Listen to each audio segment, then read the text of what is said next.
আমরা জীবনকে এমনভাবে আমরা এক জটিল সমীকরণের মধ্যে নিয়ে ফেলেছি যেখানে আমরা সহজভাবে কখনো চিন্তা করতে পারি না। আমরা তুলনা করতে করতে বিশেষ করে আমাদের যে সোশ্যাল যে স্ট্র্যাটিফিকেশন রয়েছে এই জায়গাটার সাথে আমরা বেশি নিজেদেরকে সবচেয়ে বেশি তুলনা করি, যার ফলে যেমন আমাদের হ্যাপিনেসটা আসতেছে না, পাশাপাশি আমরা আমাদের আশেপাশের মানুষগুলো আমাদেরকে এমনভাবে আঁকড়ে ধরে রাখছে যে আপনি তো আজ আপনি কি সফল, আপনি কি আপনার জায়গা থেকে আপনি কি করতে পারছেন, অমুক ব্যক্তি তো এটা করে ফেলছে, অমুক তো ক্যাডার হয়ে গেছে, অমুক তো ইঞ্জিনিয়ার হয়ে গেছে, অমুক তো ডাক্তার হয়ে গেছে, আপনি কি করতে পারছেন?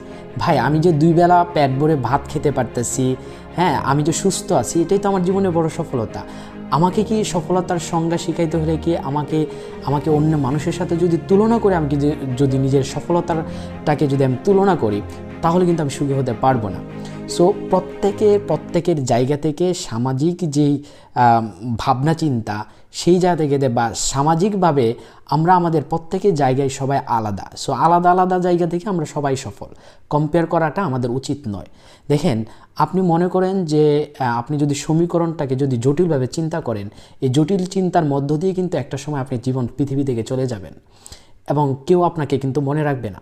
কিন্তু আপনি একটা জিনিস কখন কি চিন্তা করছেন যে আগামী বলবো না, পরবর্তী আপনার মৃত্যুর পরবর্তী যে 3টা প্রজন্ম আসবে, 3য় প্রজন্মকে আপনাকে মনে রাখবে?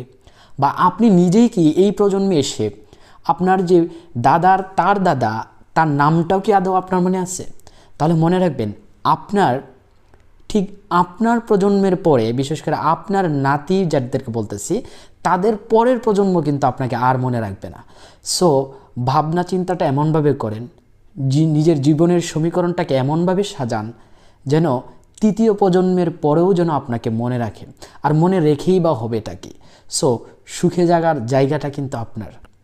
সোশ্যাল কম্প্যারিজন যে বিষয়টা রয়েছে সেটা থেকে উঠে আসুন, ভাবনা চিন্তাকে আরও সহজভাবে দেখুন।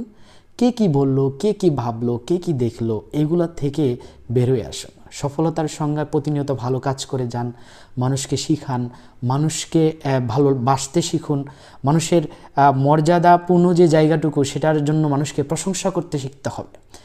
তাহলেই কিন্তু জীবন সুন্দর।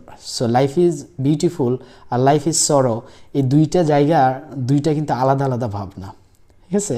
সো আমি পড়তে একটা সময় ভাবনাগুলো আসলো বিদায় মনে, তা আপনাদের সাথে শেয়ার করলাম। Thank you very much.